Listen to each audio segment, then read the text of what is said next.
Hi, and welcome everybody to another edition of the Winner's Circle Sports Betting Podcast. I'm professional sports handicapper Ross Benjamin of rbwins.com. And as always, on a Thursday, it's our NBA edition, betting edition, that is, with Mr. Doug Upstone of DocSports.com. Doug, how are you, my friend? I am doing extremely well, Ross. Everything is around here is great. We have the golf tournament, which I talked about the other day. That's getting going right now as we're speaking. So that's something to look forward to. And I've gotten a number of phone calls of people that actually wanted to hook up with me on Saturday. So that's a pleasant surprise. And some of them I haven't spoken to in some time. So that's good. And the sports handicapping world for me, Ross, it is Dan Patrick and Fuego right now. We'll talk about that more later, but it's what was the he's doing commercials now on, I forget what network it is. It's the Jimmy Walker Good Times right now. Now you have to be old enough to know that, but it's what it is right now anyways. Yeah. So I was just laughing because you said you had heard from some friends that you haven't heard from for a while. And yeah. I recall our previous conversation where you told me a lot of your friends can't hang around with you anymore because the wives always blame you for them coming home. Anyway. And I can't imagine why that happens. It's beyond my comprehension about that. So Doug is I don't know if he's an instigator, but he falls off the cliff sometime with the wives of some of his friends. Let's just put it like that. With an honest looking face like this, it's hard for me to believe. Well, Doug, it's our NBA betting edition, and we've seen several trades over the last couple of days. Some of them insignificant, a couple very significant, starting with that trade between New Jersey or Brooklyn, and Philadelphia, which saw James Harden and Paul Millsap go from Brooklyn to Philadelphia. And finally, Ben Simmons gets traded along with Seth Curry and Andre Drummond to the Brooklyn Nets. I think that could be a win-win for both teams. Yeah, it seems to be the case. The one thing about Harden, though, and I've followed him and seen kind of what's been going on, and I've heard all the whispers at the same time, is that, not to say that he cannot be effective in Philadelphia, but basically he wormed his way out of another team. I mean, Let's face it. I mean, that's what he did. And, and so here he is again. Now, I think he's 32 now, if I'm not mistaken. And with that being the case, you can see there's a little, he doesn't have the quickness that he used to have. He can still be an effective player. There's no question about that. And if he's motivated, he can be very effective.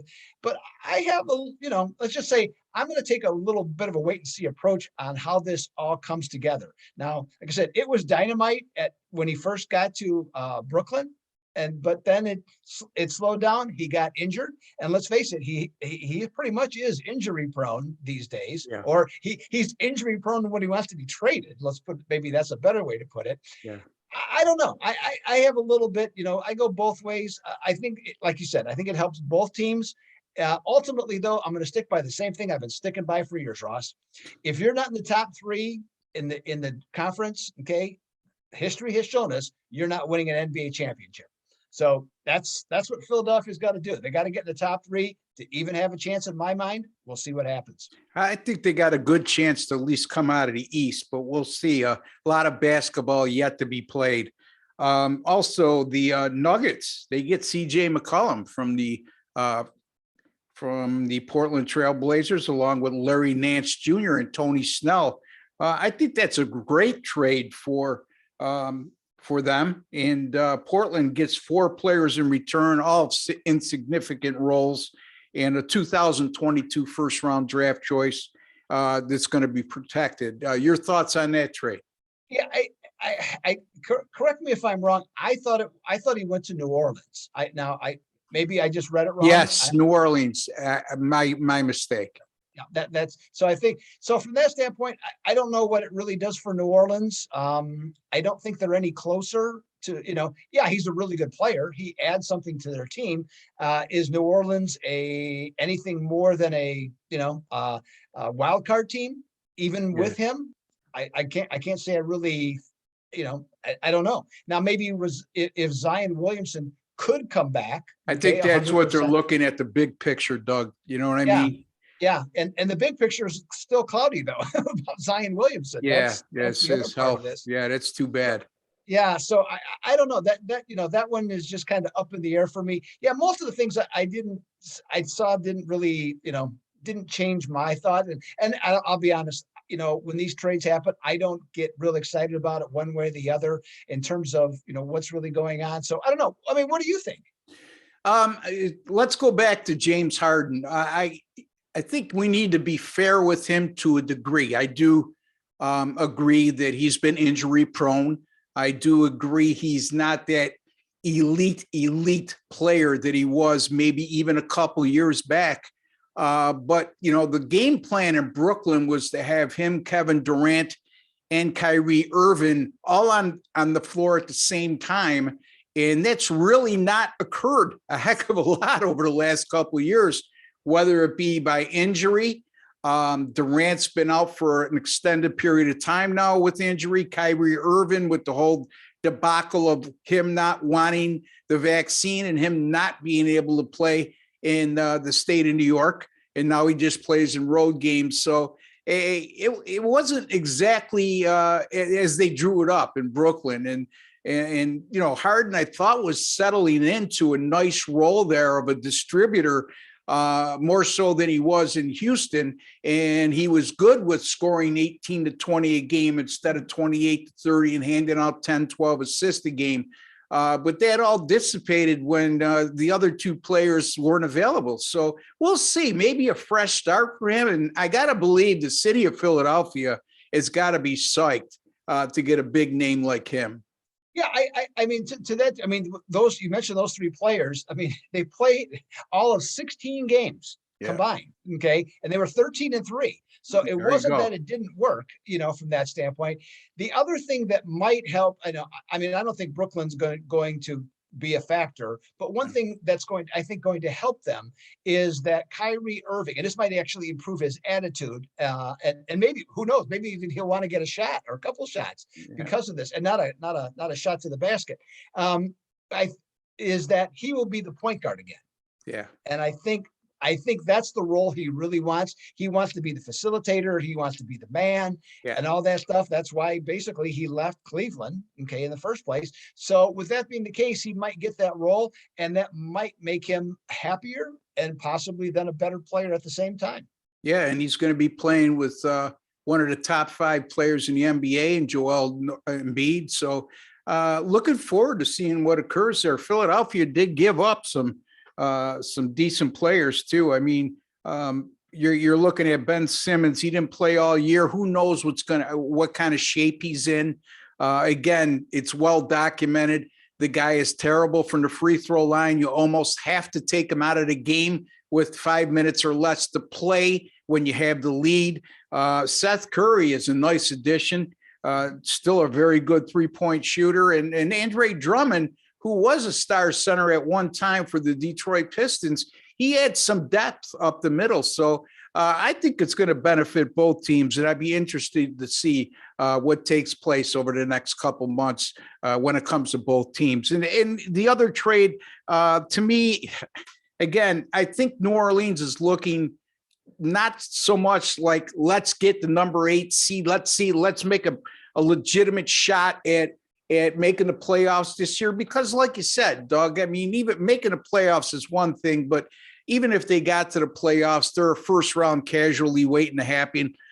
They got to get the kid back and healthy. And I think this trade is more so for the future, more than this right now imminent success. So we'll see. And I'm like you, Doug, when trades happen like this, especially in the blockbuster variety where 3 players are going one way and 3 players going back the other way, you really want to see what kind of chemistry the team has, how much of an impact these players have, because we've seen it go both ways. We've seen players like James Harden get a renewed lease on life going to another team. And I'm not saying that's going to occur, but we've also seen where a guy like Harden can go to Philadelphia and he doesn't live up to expectations, and he may be on that steady decline that one team saw and the other team didn't. So we'll see what pans out. Anyway, Doug, any other further thoughts? Yeah, well, one other trade that I just saw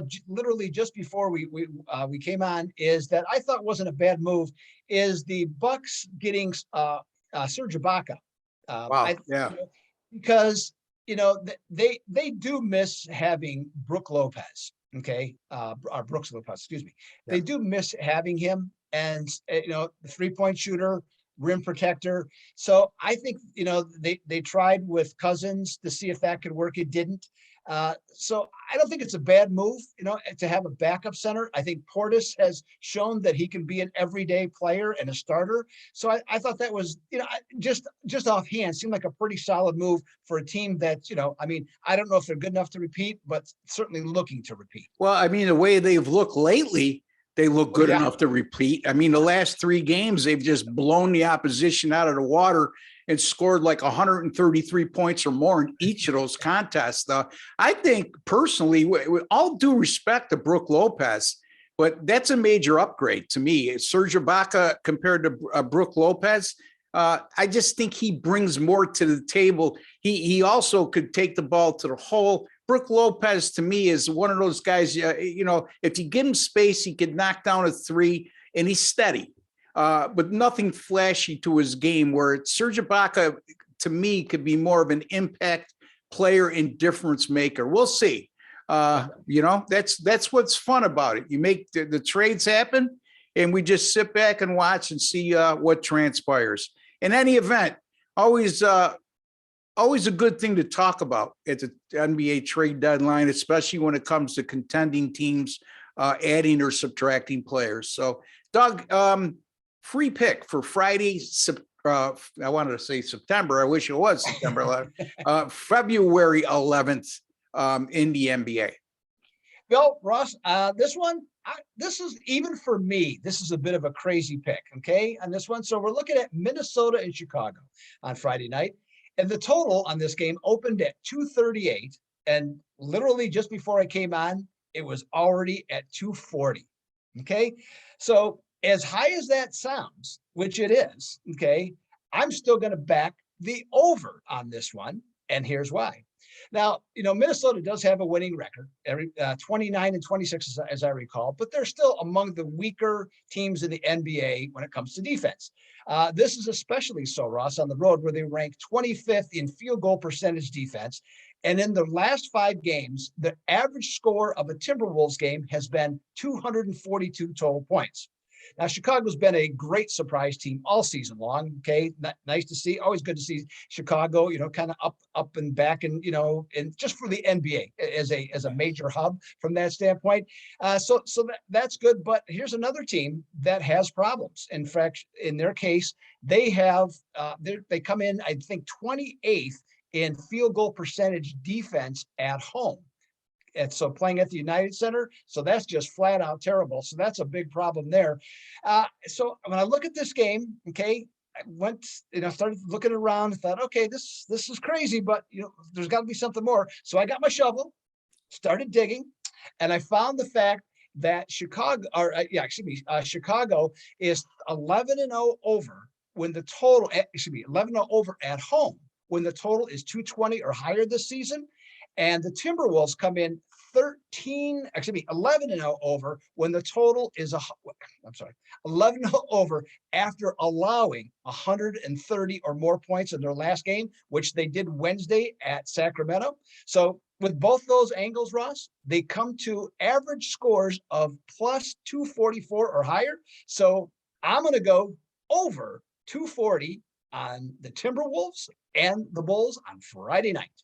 Yeah, that sounds like a perfect storm to me, those numbers you rattled off. And yeah, Minnesota, what are they after you give up 130 or more? I'm sorry. They are 13. I'm sorry. They're 13-0 over after doing that. Yeah. So not only 13-0 over after doing that, we're talking about a team that's allowed 130 or more in about 25% of their games this year. And then Chicago, the 220 or greater number, which they were 13-0 in that situation over 11-0 over, still very impressive. That tells me if they have a willing dance partner that doesn't like to play defense and plays a little more up-tempo basketball, they join in, you know what I mean? So, I mean, that has all the makings of a wildly entertaining and high scoring affair. And like Doug said, sometimes when the number's this high, it's for good reason. And I know that a majority of you out there like to find a reason to use the under when the number's that high. And look, there's nothing wrong with that. But sometimes you have to just tip your cap to both teams and say, you know what, I'm not going to let this big number scare me off. And Mr. Upstone, you didn't let it scare you either. Anyway, Denver at Boston. The Boston Celtics -4.5 as I went on air.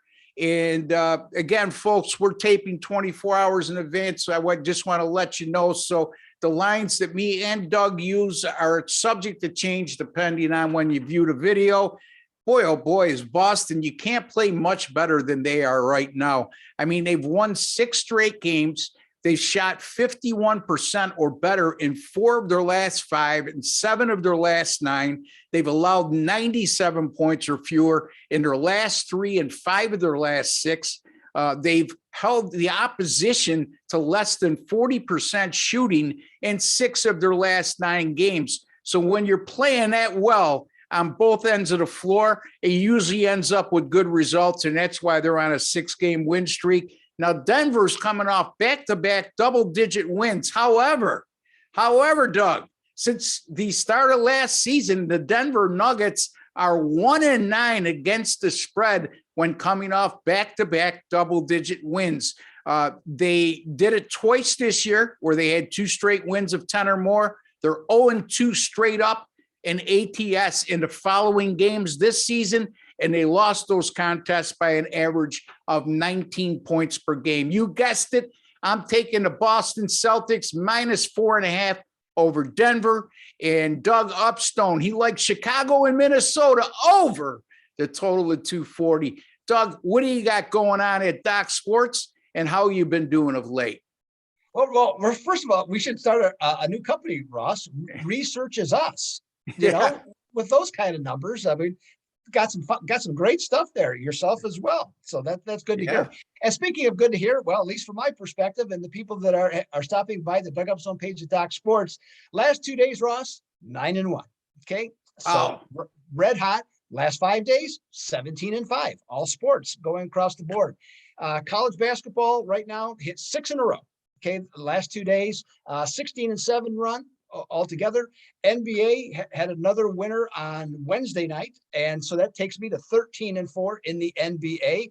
And hockey had a winner, so that's 16-10. Okay, most recently. So yeah, hitting on all cylinders right now, Ross. So I'm looking forward to a big weekend, and we got the Super Bowl weekend coming about. So I have besides any number of different big plays or multiple plays that I'll have in those other sports. Also with the Super Bowl, I have 6 plays. I'll have the side on the Bengals and the Rams game, along with 5 prop bets. Okay, ready to go. Coming off a real fine season, up almost $5,500 in terms of profit, and nearly 59% for the entire season. So looking to make the Super Bowl weekend super fun for anybody that wants to come and visit me at the Doug Upstone page at Doc Sports. You know, a lot of you out there go, I like to do this for entertainment. Well, entertainment, you always want it to be fun, right? And entertainment and coincided with losing isn't a lot of fun, folks. So get entertained and pay guys like us who have a winning track record. Doug just rattled off some pretty impressive streaks. Doesn't shock me because I've been around the guy for many years now, and he's one of the top handicappers in the nation. And that DocSports.com site, 50 years it'll be this year that they inaugurated, and a lot of great handicappers over at DocSports.net. But my favorite one is on the other side of me on the screen. You can find me at rbwins.com. Not quite as good as Doug lately, but my MBA, he's 13-4 with his last 17. I'm 11-4 with my last 15. So the NBA is starting to roll. Last year, I finished number 6 in the country according to sports capping in terms of money earned in the NBA. I have my 10-star top play up. It's a 10-star top play winning side in the Super Bowl. And last year I had the Tampa Bay Bucks. And I also had the under as a top play. So I swept the board last year. I'm going to do the same. I did not post my total yet. That will be up by Friday. But my NFL 10-star top plays entering the Super Bowl have gone 9-3 with my last 12 and 11-4 with my last 15. And Doug's Saturday college basketball, another huge board, which me and you both look forward to. And my college basketball 10-star top plays, folks, which is equivalent of people's best bets. Doug names it like a 6-unit and 7-unit plays. Well, I'm since February 27th of 2018, I've gone 89-64. That's good for 58% with my NBA 10-star top plays. There you have it. You can find it all at rbwins.com. You can find Doug at docsports.com. Folks, don't forget, if you have not subscribed already, take a second to do so. It costs you absolutely nothing. And while you're there, hit that notification bell and you'll be alerted to any of our sports betting videos that goes up on this great channel immediately. So again, subscribe, hit that notification bell, and don't forget, if you enjoy these videos, give us a like. It's just a small token of your appreciation for our efforts. Doug, we'll talk again after the Super Bowl, my friend. Good. I want to wish you have a lot of fun at the PGA tournament this weekend. I hope you win all your bets, especially the Super Bowl. And buddy, go easy on the wives, buddy. Get these guys home at a decent hour. Everybody's an adult, Ross. They make their own choices. Okay, so I'm gonna leave it there.